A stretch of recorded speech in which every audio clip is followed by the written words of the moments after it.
ছিল কাঠালি।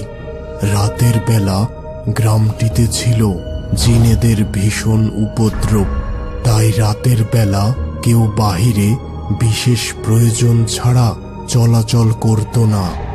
ওই দিন ছিল রবিবার। সারাদিন ঝিমঝিম বৃষ্টি পড়ছিল। সন্ধ্যাবেলা হঠাৎ ইব্রাহিমের মা অসুস্থ হয়ে পড়েন, তাই সে ঔষধ কিনতে সাইকেল নিয়ে বেরিয়ে পড়ে গ্রামের বাজারের উদ্দেশ্যে। বাজারটি ছিল বেশ দূরে, তাই যখন সে ঔষধ কিনে বাড়ির দিকে রওনা দেয় তখন বেশ রাত হয়ে গিয়েছিল। বাজার পার হয়ে আসতেই আশপাশের জঙ্গল থেকে শিয়ালের ডাক ও একটানা ঝিঝি পোকার কোরাস শোনা যাচ্ছিল। সে এই রাতের বেলা একদম একা রাস্তায় সাইকেল চালিয়ে যাচ্ছে। ওই দিন ছিল অমাবস্যা, তাই চারিপাশে অন্ধকার ছিল প্রচুর। কিছু সময় পর সে একটি কবরস্থানের পাশের রাস্তায় পৌঁছালো। হঠাৎ তার মনে হয় তার সাইকেলের পিছনে কেউ যেন ছুটে আসছে। সে ভীষণ ভয় পেল, কারণ এই কবরস্থানের নামে এলাকায় অনেক ভয়ের কথা শোনা যায়।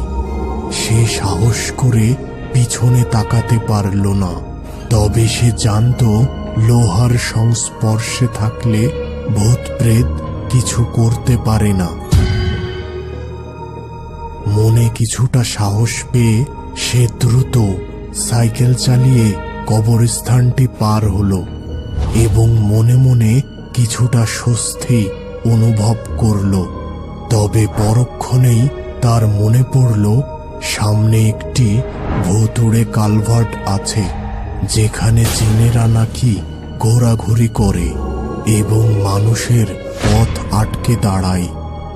এসব কিছু ভাবতে ভাবতে সে পৌঁছে গেল ওই ভুতুড়ে কালভার্টের কাছে। কিন্তু সামনে একই সাদা শাড়ি পরিহিত একটি মহিলা পাশে একটি মৃতদেহ নিয়ে কালভার্টের সম্পূর্ণ রাস্তা জুড়ে বসে আছে। ইব্রাহিম ভীষণ ভয় পেল এবং তার শরীর বেয়ে এক ঠান্ডা স্রোত বয়ে গেল।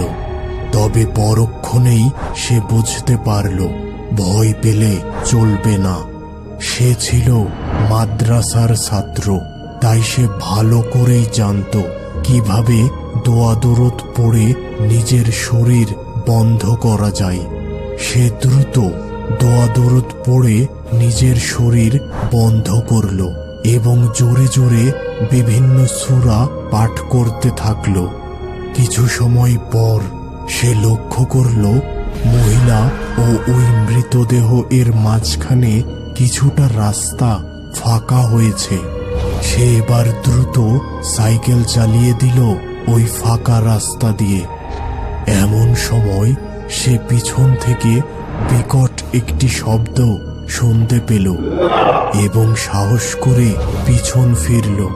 কিন্তু একই ওই মৃতদেহটি উঠে বসেছে আর ওই দিক থেকে কথা ভেসে আসলো, তুই আজকে বেঁচে গেলি, কিন্তু সম্পূর্ণভাবে বাঁচতে পারিসনি।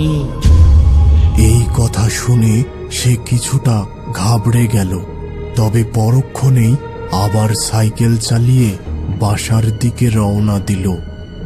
আর বাসায় পৌঁছে সে অজ্ঞান হয়ে গেল। জ্ঞান ফিরতেই রান্নাঘরে যেয়ে সে একটি কাঁচা মাছ খাওয়া শুরু করে। এই ব্যাপার দেখে তার বাবা মা ভীষণ চিন্তিত হয়। ওই রাতে আর কোনো অস্বাভাবিক কিছু ঘটেনি। পরদিন সকালে ইব্রাহিম ঘরের নানা জিনিসপত্র ভাঙতে শুরু করে। এবার তার বাবা স্থানীয় এক আলেমকে ডেকে নিয়ে আসেন।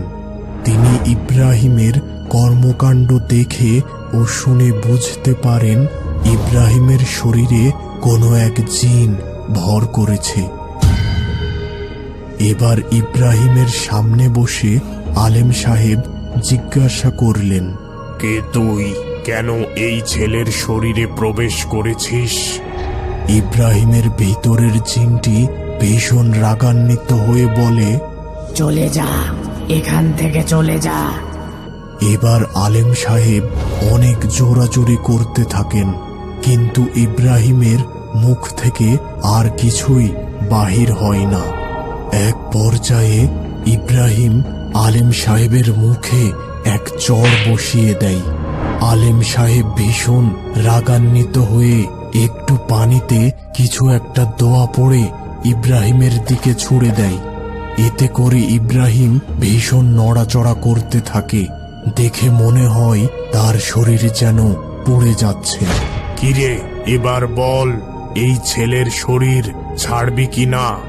হ্যাঁ, ছাড়বো, তবে ওই কালভাটে রাতের বেলা 3 কেজি মিষ্টি ও 1 কেজি আম রেখে আসতে হবে।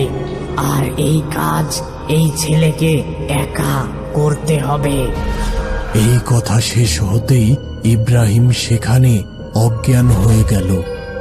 জ্ঞান ফেরার পর আলেম সাহেব ইব্রাহিমকে একটি তাবিজ দেন এবং বলেন, এই তাবিজ গলায় পরো এবং আজকে রাত 10:30টার দিকে ওই কালভাটে একা যেয়ে 3 কেজি মিষ্টি ও 1 কেজি আম রেখে আসবে। আর কোনো অবস্থাতেই ওই তাবিজটি গলা থেকে খুলবে না। ওই দিন রাতে ইব্রাহিম একা ওই কালভাটের কাছে যায় মিষ্টি ও আম নিয়ে। সেখানে সে একটি কালো বিড়াল দেখতে পায়। মিষ্টি ও আমের প্যাকেট সেখানে রেখে নিজ বাসার দিকে রওনা হয়। পিছনে অস্বাভাবিক কিছু শব্দ শুনতে পায়, তবে সে পিছনে তাকানোর সাহস পায় না।